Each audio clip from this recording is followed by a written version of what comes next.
সম্প্রতি ঢাকা বিশ্ববিদ্যালয় ক্যাম্পাসে নিরাপত্তা জোরদারের অংশ হিসেবে ভবঘুরে ও অবৈধ ভ্রাম্যমাণ দোকান উচ্ছেদে অভিযান চালায় ডাকসু, বিশ্ববিদ্যালয় প্রশাসন ও সংশ্লিষ্ট কর্তৃপক্ষ।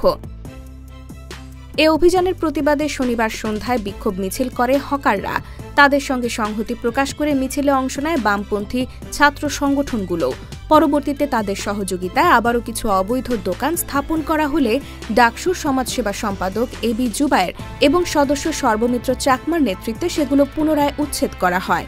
কিন্তু বিশ্ববিদ্যালয় ও ডাকসুর এই অভিযানকে গুন্ডামি আখ্যা দিয়ে তীব্র সমালোচনায় মুখর হন বামপন্থী শিক্ষক সংগঠন শিক্ষক নেটওয়ার্কের নেত্রী ও সমাজবিজ্ঞান বিভাগের অধ্যাপক ড সামিনা লুৎফা।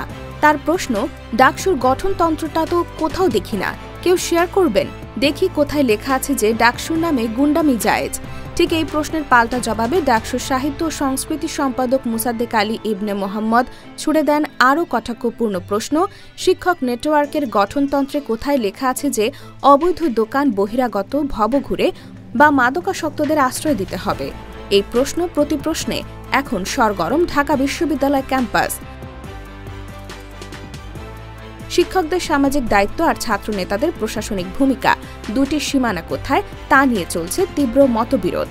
কেউ বলছেন ক্যাম্পাস সবার, আবার কেউ বলছেন অবৈধ দখলদারদের আশ্রয় মানেই বিশ্ববিদ্যালয়ের নিরাপত্তা ঝুঁকি।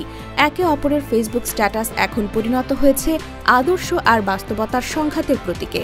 প্রশ্ন জাগছে, ন্যায় আর মানবিকতার দোহাই দিয়ে ক্যাম্পাসের শৃঙ্খলা ভাঙা কি স্বাধীনতার অংশ, নাকি প্রশাসনিক দায়িত্বের প্রয়োগই এখন নয়া অন্যায়?